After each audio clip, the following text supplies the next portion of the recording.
Hey everyone, what's up? Mike Sieber, Holistic Health and Strength Coach here. In this video, I'm going to talk about anti-inflammatory NSAID drugs, non-steroidal anti-inflammatory drugs, Tylenol, acetaminophen, and Advil, things like that. So these drugs are taken so often by people in the general population. There's no prescription required. Oftentimes they're taken by teenagers, adults, elderly people alike, without much medical or any supervision at all. And really that's a mistake, because what we're finding is tons of studies are showing that specifically things like Advil and Tylenol, while they may be good for combating certain pain and relieving pain in some ways, have some really nasty side effects. So I'll be posting some research, over the screen in this video showing that things they're finding increased risks of heart disease. It's Advil and these other things can be catastrophic for your gut health. They can cause intestinal bleeding. They can cause more inflammation because of the harm they do to your gut. So there's a lot of nasty side effects. I believe the number one cause of acute liver failure, one of the top causes in the US, is Tylenol overdose. So that happens when people are in pain. They just, they don't read the label. They'll just pop extra or too many. But even, the regular dosage is highly stressful in the body.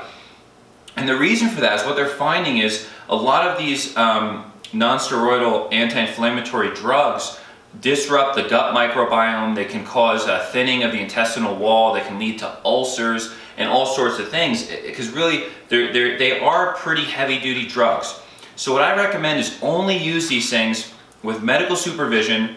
Only use them in an acute injury. So like if you really blow out your knee, you really jack up your shoulder or something like along those lines, that's when you might want to consider taking a little Advil or some Tylenol to kill the pain. But even then, I believe there's better alternatives, and you want to feel how the injury is healing and support your body naturally. So only use these things as a really, really last resort for an acute injury. This is not something you want to be taking casually or taking long term. Remember, even casual users, this could disrupt your gut microbiome if you're taking it constantly for headaches, stress, hangovers. I've seen people pop this stuff like candy for just about the dumbest things you can imagine, when really, there's a lot more simpler and healthy alternatives. So in this video, I wanted to talk about, some of the things that lead to the reasons people take these things. Sports injuries, headaches, hangovers, fevers. There's a lot of stuff we can do to help our system relieve pain in a more natural way that's less harmful, less toxic to the body. Because most of the time people are using these drugs for stuff that's not that severe, or they have, bigger orthopedic issues and they're popping them every day. And we pretty much know that chronic use of these things can lead to kidney disease. And that's another thing. These are very, very harsh on the kidneys, we're finding. Your kidneys have to detoxify, everything that goes into your body, along with the liver and other organs. So these are very harsh on the kidneys. So realize when you take these anti-inflammatory drugs, there are side effects always, or not even side effects, or just effects that your body has clearing them. You could be fine forever. Some people could process it differently, or you could really do a lot of damage in a very short amount of time. Everyone's body is different. We all have different stress levels. We all react to these things differently. But keep in mind, you are stressing your gut. You are stressing your kidneys. They're finding you're more likely to get heart disease if you take this regularly. And a very interesting study I was reading actually found that people who are given non-steroidal anti-inflammatory drugs and then given a training program, the people on the drugs got sports injuries at a much higher rate, and they showed bone loss and decrease in tissue density compared to people who weren't taking anything. So remember, this is a drug. It's going to take nutrients from your body to process, and if you take these things regularly, you could be putting yourself at a greater risk for injury. So it's kind of a paradox. If you're taking it for pain relief from running, lifting, whatever, or an injury, it could cause an injury. It could cause bone loss. These are all things that take something from your body and use them, and they do have their use and beneficial place. But what I'm saying is use it as a last resort, only in the short term for acute things. Don't get in the habit of popping these like candy. Very bad habit. And honestly, I don't even have these in my house.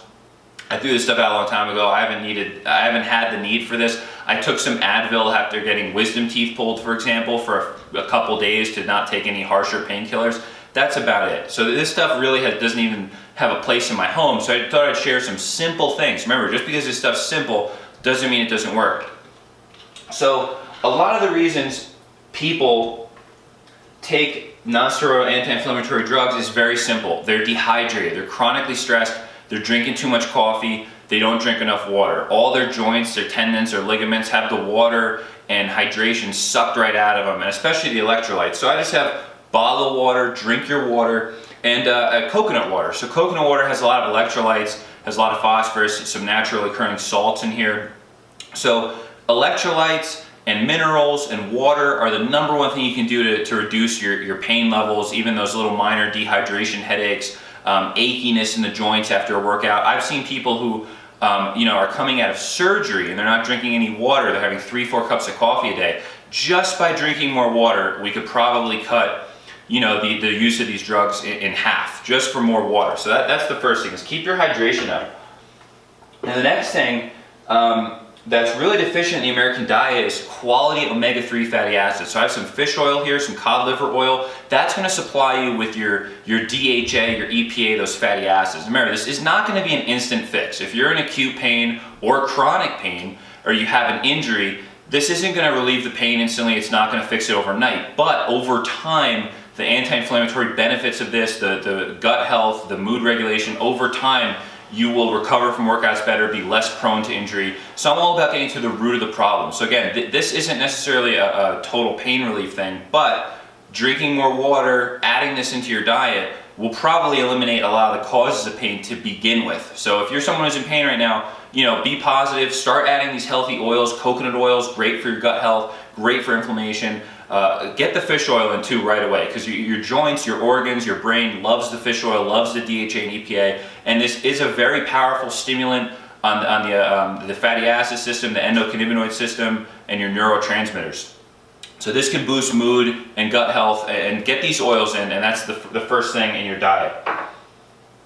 So the next thing I wanted to show you guys is I have some turmeric here and ginger, and I wanted to show you a supplement of turmeric that I use. Really, you want a high dose, high potency curcumin supplement. It's been shown in the literature to help kill cancer cells, to fight inflammation. It really has an anti-inflammatory effect. Turmeric is one of the most powerful, widely studied herbs on the planet for that. So if you take a high dose turmeric, there's a good chance you'll get the same exact pain relief, same benefits you're getting from those non-steroidal anti-inflammatory drugs. So I just have a little turmeric root here. You can juice it, you can eat it, but really you're going to want to supplement, a high dose supplement, if you're looking for something more therapeutic. The next thing is just more vegetables. There's a lot of minerals. You have some naturally occurring electrolytes and salt in the celery. Again, this is more another source of water, minerals, micronutrients, fiber. So eat a lot of veggies, and really it's a miracle sometimes when someone's getting chronic inflammation, headaches, bloating. Just adding more raw foods, more fresh vegetables, leafy greens, these things into the diet can have a really strong pain relief effect. Now again, this isn't a quick, like that, but a high dose turmeric pill can be an effective pain relief.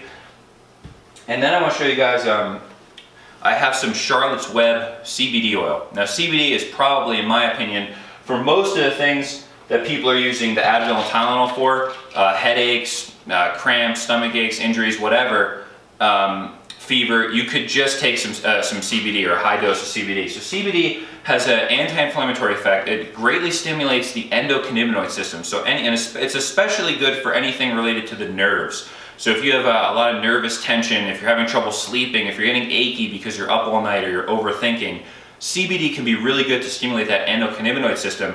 And it's been shown to help regulate neurotransmitters firing in the brain and really just calm the brain down.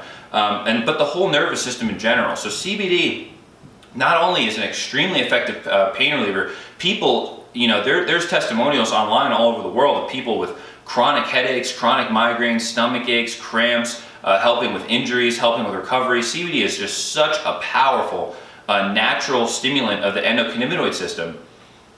So using this medicinally can really help most people get off of those more dangerous non-steroidal anti-inflammatory drugs, which have really harsh side effects. And as far as I know, there's really no side effects of CBD besides you get a little sleepy. So I like to take this before I go to bed at night. I usually do about 25 to 50 milligrams, but sometimes more, and I might recommend more if you're suffering from an acute injury. So again, a lot of the reasons we have so much chronic pain in society are because overstress. We're way too stressed, our cortisol is way too high, we're not sleeping good. So everything I showed you is really to fix the root, the source of that problem. And getting off the non-steroidal anti-inflammatory drugs is really important because chances are they're really not doing much for you. If you have pain that's lingering or not going away, you have a deeper issue you have to address. You have to help your body heal better. You have to drink more water. You have to eat better. You have to maybe see a specialist or get to the root of a deeper issue. Relying on these drugs, popping them like candy, I really don't recommend taking them more than maybe a couple times a year, if that, and that's if you really, really need it. I really think there's much better alternatives. I personally, like I said, I haven't taken any Advil or Tylenol in probably 3 years now. Last time I took a little Advil, my tooth was pulled, and that is probably the only time I took these drugs in almost a decade. So there's a lot of research coming out, very, very potentially dangerous. So please, take care of your health from a more holistic point of view. What I'm trying to ask you is that you get a little deeper into your health. Hydrate, get enough sleep, support your sleep, spend some money investing into good foods and supplements. Spend a little money on your real health.